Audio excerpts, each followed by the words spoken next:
Hello guys, good morning. Today है 8th day vlogging का। Finally मेरी दिन की शुरुआत हो चुकी है। ताक्षी की दुनिया में आप सबका वेलकम है। मैं रेडी हो चुकी है, ये मेरा फाइनल लुक। फिर चलो चलते किचन में। किचन बुलाता है बट जाने का नहीं, बट जाना तो पड़ेगा, क्या कर सकते हैं। फिर उससे पहले मैंने करी पूजा, फिर जाऊंगी किचन में, चाय पी, फिर तैयारी करी ब्रेकफास्ट की। आज ब्रेकफास्ट में बनाऊंगी सैंडविच। देखो जल्दी जल्दी काम इसलिए करना पड़ता है क्योंकि मेरे हस्बैंड को जाना होता है। उससे पहले मुझे ब्रेकफास्ट करना है रेडी, क्योंकि मैं लंच आराम से बनाती हूँ, ब्रेकफास्ट में थोड़ा जल्दी बनाती हूँ। सैंडविच मेकर होने के बाद भी मैं बनाऊंगी पैन पे सैंडविच। बट साइड में मेरे को मेरी छुटकी का भी ब्रेकफास्ट बनाना था, तो मैंने वही सारा लिक बनाया, उसको खिलाया। समझ में नहीं आ रहा था लंच में मैं क्या बनाऊं, बट कुछ तो बनाना पड़ेगा। लेट्स सी फ्रिज में क्या है। फ्रिज में मिले मुझे बैगन। आज बनाऊंगी बैगन की सब्जी, जो कि मेरी मदर इन लॉ ने मुझे सिखाया है। बहुत मसालेदार सब्जी, टेस्टी लगती है। चलो मैंने काट लिए बैगन, और बड़े बड़े पीस में आलू काटने होते हैं। बड़े बड़े आलू काटेंगे तो उनको भी टाइम लगेगा पकने के लिए।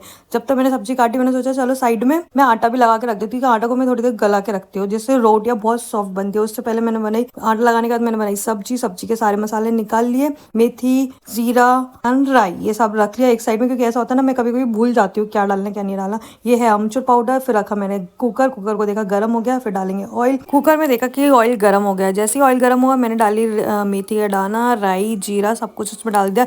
देन डाला मैंने लहसुन मिर्ची का पेस्ट, क्योंकि उससे जो होता है ना फ्लेवर अच्छा था। लहसुन के जो पीसेस आते हैं वो मुंह में नहीं आते। फिर मैंने कटी हुई सारी सब्जियां डाल दी, फिर उसको ऑयल में थोड़ा सा मिक्स किया, एंड देन डाले सारे मसाले जो निकाल के रखे थे, वो सारे मसाले डाल दिए। और फिर मैंने उसको फिर से घुमाया, रोटेट किया। देखो कितना टेस्टी लग रहा है अभी तो, बट बाद में पता चलेगा। फिर मैंने इसी में धनिया डाल दिया, क्योंकि बाद में धनिया डालना तो कच्चा सा लगता है। फिर मैं लगाया कुकर लगाने के बाद मैंने उसकी निकाल दी सीटी, और स्लो कर दिया फ्लेम, जिससे धीरे धीरे बैगन और आलू की सब्जी पके। इतने में बना ली मैंने सारी रोटी, बन गया। अब मैं छुटकी को खिला रही हूँ। उसको आज मैंने बीटरूट दिया, तो उसने इस तरीके से बीटरूट खाया, पूरे हाथ मूला। जैसे मैं उससे बीटरूट ले रही थी तो वो फिर से रोने लगी थी। मैंने उसको वापस दे दिया।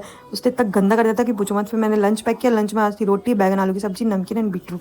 आज लंच में मैं सिर्फ इतना ही बना पाई। लंच पैक करने के बाद मैंने सोचा चलो छुटकी को भी खाना खिला दिया जाए। फिर मैंने उसकी रोटी चूरी उसी सब्जी में, एंड देन उसके पास ले गई। मैडम टीवी में इतनी मगन थी कि पूछो मत। टीवी देखते देखते उन्होंने पूरा खाना खा लिया। फिर जैसे इनका पेट भर गया, तो फिर मैंने सोचा चलो खा रही है तो सो जाएगी। जैसे ये सोई, वैसे मुझे मेरा मी टाइम मिला। गई अपनी चाय बनाने। फिर मैंने बनाई अपनी चाय, स्ट्रॉन्ग टी बनाई, क्योंकि मेरा बहुत थक जाती है उसको इतनी आगे पीछे घूमते घूमते। मैंने मस्त तेज अदरक की चाय बनाई, फिर चाय पी। चाय पीते पीते मैं सोच रही थी क्या बनाया जाए। इतने में मेरे हस्बैंड घर आ गए, तो मैंने उन्हीं से पूछ लिया क्या बनाया जाए। तो उन्होंने बोला जो मन करे वो बना। फिर हम तीनों निकल गए मार्केट के लिए। मार्केट गए, वहां से सारा सामान लेके वापस घर आए, एंड देन तैयारी करी मैंने। जब तक छुटकी रो रही थी तो उसके पापा ने उसको संभाला। उन्होंने बोला तुम टेंशन मत लो, तुम अपने काम कर लो, मैं इसको संभाल लूंगा। ये देखो कितना रो रही है। फिर उन्होंने उसको संभाला, उसके साथ खेला, तो वो मस्ती करने लगी। बाप बेटी दोनों मस्ती कर रहे थे। मैं वापस गई किचन में। मैंने कॉर्न बॉईल कर रखे थे, शिमला मिर्च एंड देन प्याज काट रखा था। फिर मैंने जल्दी जल्दी पिज्जा बनाया है, और हम दोनों ने पिज्जा खाया। एंड देन हम छुटकी को लेकर बाहर गए नाइट वॉक पे। एंड देन वो थोड़ी सी मस्ती करी थी, उसको पैदल पैदल चलाते, बट वो ना कभी कभी नौटंकी करती है। कभी चलती है, फिर कभी गिर जाती है, फिर खड़ी रहती है, फिर क्लैप क्लैप करती है, फिर बैलेंस बिगड़ जाता है, देन गिर जाती है। फिर उसके पापा ने बोला आज का वॉक हो गया है, चलो अब घर चलो। आज के लिए बस इतना ही। Thank you for watching. Please like and subscribe my channel. Bye.